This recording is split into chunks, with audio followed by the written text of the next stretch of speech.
لے کے نہیں آیا. بندہ عرض کرے گا مالک تو کھانے سے پاک، تو پینے سے، جسم جسمانیت سے، تو لباس سے پاک، تو کھانا پینا لباس پہننا تیری حاجت ہی نہیں، تو ان حاجتوں سے بے نیاز ہے.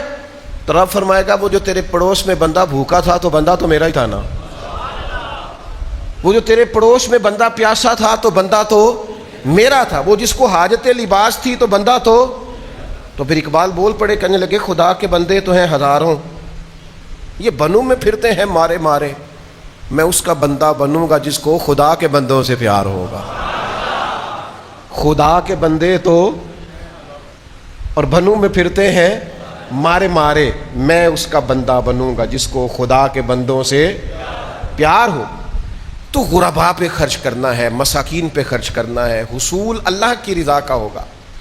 لیکن آپ کو انفاق فی سبیل اللہ کرنے کے لیے، اس تقوی کو پانے کے لیے جس رستے کی ضرورت ہے وہ رستہ غریبوں کی محبت کا رستہ ہے، مساکین کی محبت کا رستہ ہے. اور پھر جب خرچ کرنا جو ہے، ایک کام کرنا جو ہے، تو میں نے کئی دفعہ آپ سے عرض کیا ہے تنگ آ کے بھی کام ہو ہی جاتا ہے اور خوش ہو کے بھی کام.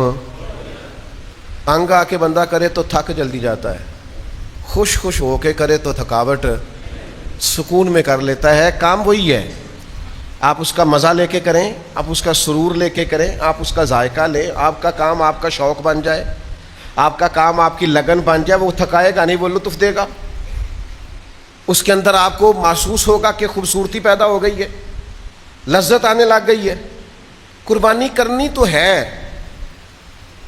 تو میرا خیال ہے جس سے خریدنے جائیں اس سے بھی نہ ہی لڑیں تو بہتر ہے. اور میرا خیال ہے کہ گھر میں لا کے بھی غصہ نہ ہی کریں تو بہتر ہے کہ انہیں اتنے پیسے قربانی تے لگ گئے نہیں.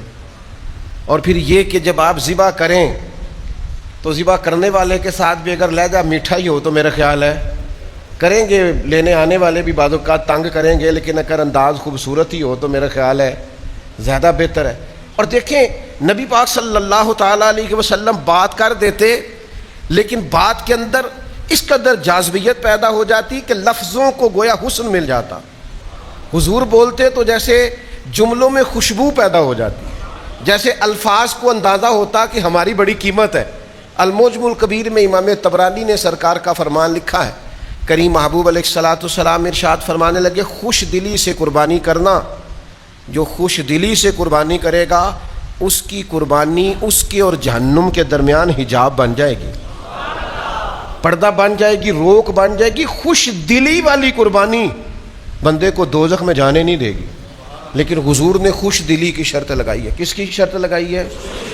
دل خوش ہو، جانور خریدتے وقت بھی خوش ہو، گھر لاتے وقت بھی خوش ہو، اس کو چارہ کھلاتے وقت بھی دل خوش ہو، اور جناب پھر بانٹتے وقت بھی دل خوش دلی سے آپ قربانی کریں.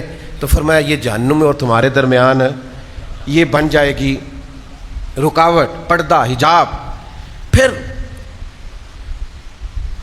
میں آپ سب کی خدمت میں ایک بات عرض کروں گا کہ کسی بھی دینی عبادت کو کبھی مشکل نہ بنائیں. قربانی کاروبار نہیں، قربانی عبادت ہے. بڑی محنت کی ہے اس نے، جس نے 2 سال تک بچڑا پالا ہے اور 5 سال تک اونٹ پالا ہے، اس کا حق بنتا ہے وہ قیمت وصول کرے. لیکن وہ ایک بات کو سمجھ لے کہ میں مسلمان ہوں اور قربانی تجارت نہیں ہے، قربانی عبادت ہے. وہ اپنی قیمت وصول کرے، رقم لے. خرید کے لانے والا بھی اس چکر میں نہ پڑے کہ او خو یہ کیا ہو گیا، میں تو مہنگا لے آیا ہوں، مجھے تو آخری رات پتہ چلا ہے کہ قیمتیں تو بڑی گر گئی تھیں. او خدا کے بندے، تیرے جتنے لاکھ لگے راہ خدا میں لگے، اللہ کے حضور پیش ہو گئے، وہ تیرے لیے ذخیرہ آخرت بن گئے. اس کو آسان بنائیں، بیچنے والا بھی، خریدنے والا بھی، ماحول میں بانٹنے والا بھی. اس میں کسی کے لیے تکلیف کا سامان نہ کریں. نہ چڑھائیں آپ فوٹو کہ میں نے یہ جانور خرید لیا ہے، کوئی فرض ہو گیا ہے.